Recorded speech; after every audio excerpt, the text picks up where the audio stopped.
Bom dia a todos. Que a graça e a paz do nosso Deus seja com você nessa manhã, com a sua família também. O texto que eu quero para ler para nós nessa manhã encontra-se no livro de Deuteronômio, capítulo 31. Algumas semanas atrás eu li e a gente conversou um pouco sobre o versículo 6.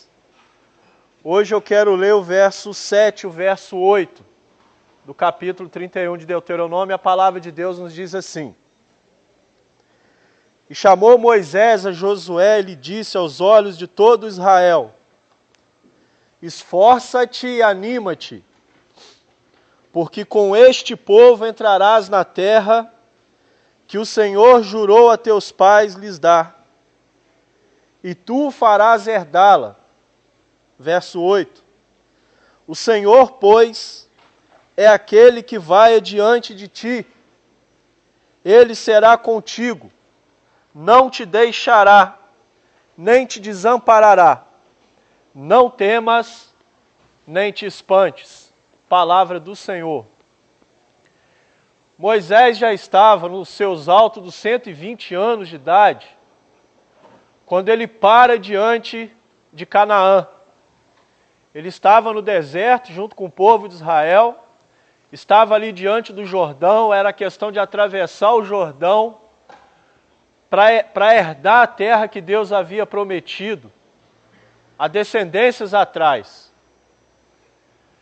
Mas como a gente conhece a história, por um determinado momento, e ainda hoje eu não vou falar sobre isso, um determinado momento levou a Moisés a deixar de ter o direito de herdar aquilo que Deus havia prometido para o povo, que era a Canaã, terrena. E a palavra de Deus vai nos dizer que Moisés então para diante do Jordão com o povo, e ele já tinha seus 120, pouco mais de 120 anos de idade, já idoso. Então ele levanta um líder, um dos líderes das tribos de Israel, um cara chamado Josué, um cara fantástico. E Moisés então dá uma ordem: olha, a partir de agora você que vai liderar esse povo. A partir de agora você que vai conduzir, você que tem um compromisso de conduzir esse povo à terra de Canaã. Para isso basta atravessar o Jordão, basta entre aspas, né? Basta atravessar o Jordão, guerrear contra todos os povos, contra todas as dificuldades que você irá encontrar no meio desse povo pagão para herdar aquilo que Deus prometeu. O desenrolar da história a gente já sabe. Josué atravessa o Jordão com o povo, envia 2 espias à cidade de Jericó, muita coisa acontece, muitas batalhas acontecem, né? O limite daqueles homens foram testados em muitos momentos, e é sobre isso que eu quero trazer para a nossa reflexão nessa manhã. Limite. Eu tento imaginar, é claro que não dá para imaginar, mas lendo a palavra de Deus a gente pode fazer uma pequena ideia do que aqueles homens enfrentaram em termos de dificuldade. E o limite do homem, quando ele é testado, ele por si só vem testar a nossa capacidade de reação, porque tudo na nossa vida tem uma ação e uma reação. E como a gente reage diante de uma determinada situação é que vai determinar a nossa visão de onde a gente quer chegar. É que vai determinar o nosso foco. Só que Josué era o cara. Ele sabia entender isso. E quando a dificuldade vinha, como eu falei, tenho falado nas últimas 3, 4 sextas-feiras, quando a dificuldade vinha, ele não olhava para o chão, ele olhava para o alto. Porque ele sabia que era de lá que vinha o socorro bem presente para a vida dele. Ele confiava no Deus que ele dizia crer. Mas interessante, ele só não dizia, ele confiava, ele vivia isso com Deus. E isso foi um ponto determinante a favor dele. Então, quando a gente chega no nosso limite humano, aqui eu aprendo uma coisa fantástica com esse texto. Quando a gente chega no nosso limite humano, Deus sempre chega com a sua providência. Ou será que eu estou falando mentira? Eu poderia perguntar para cada um de vocês aqui nessa manhã, sobre o que você tem passado, sobre o que você tem enfrentado. E se em algum momento Deus te abandonou, te deixou para lá, te deixou morrer à míngua. Não. Sempre quando a gente atinge o nosso limite, Deus chega com a sua providência. Assim foi na vida de Josué também. Assim foi com o povo de Israel.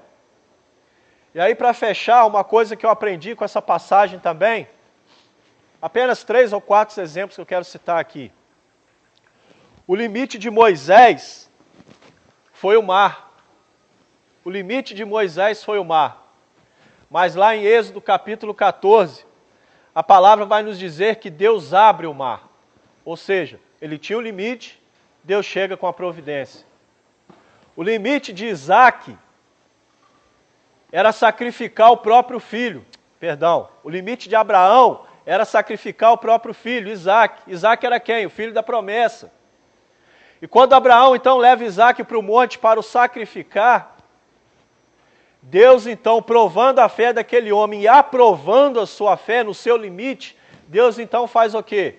Deus de novo entra com a providência. Deus provê um cordeiro para que fosse sacrificado no lugar de Isaac. Está lá em Gênesis capítulo 22. Ana, o limite de Ana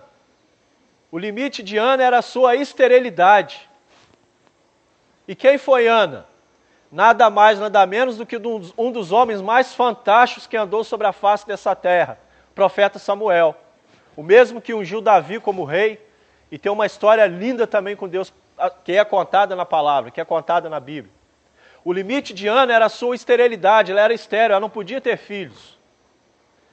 Mas a partir do momento que ela enxerga a sua limitação, chega na presença de Deus, clama, chora, rasga o seu coração, o que Deus faz? Deus novamente entra com providência. Deus então abre a sua madre, como diz a palavra, e lhe concede um filho. E Samuel é consagrado a Deus, a história de Samuel, acredito que todos nós também conhecemos bem. Está lá, a gente encontra essa passagem em 1 Samuel, capítulo 1. E o quarto e último exemplo que eu quero usar é da pessoa de Jesus. O limite de Jesus era a morte. Até onde ele foi por nós? Pela cruz. O limite de Jesus foi a morte. Mas a providência de Deus também chega em Lucas capítulo 24, quando Deus o ressuscita ao terceiro dia. E a palavra de Deus diz que ele foi ao inferno, tomou as chaves da vida e da morte da mão do diabo e trouxe liberdade sobre a minha vida e sobre a sua vida. Esses 4 exemplos, para terminar, passam para a gente uma lição de vida. Qual é o seu limite? Eu conheço o meu. Eu sei das minhas dificuldades, eu sei dos meus limites, eu conheço os meus, eu não conheço os seus, ou o seu. Qual é o seu limite? Não deixe que seu limite venha limitar a ação de Deus na sua vida. Permita que o seu limite seja apenas mais uma oportunidade para que a graça de Deus se revele através da sua pessoa, para que outras pessoas sejam alcançadas pela glória de Deus. A gente não deve abaixar a cabeça diante de uma dificuldade. A gente pode até perder uma batalha, mas se nós mantivermos os nossos olhos no Senhor, como tantos homens e mulheres de Deus fizeram, que estão escritos aqui na palavra, com toda certeza, Deus irá entrar com a sua providência na sua vida. Amém? Que Deus te abençoe, no nome de Jesus.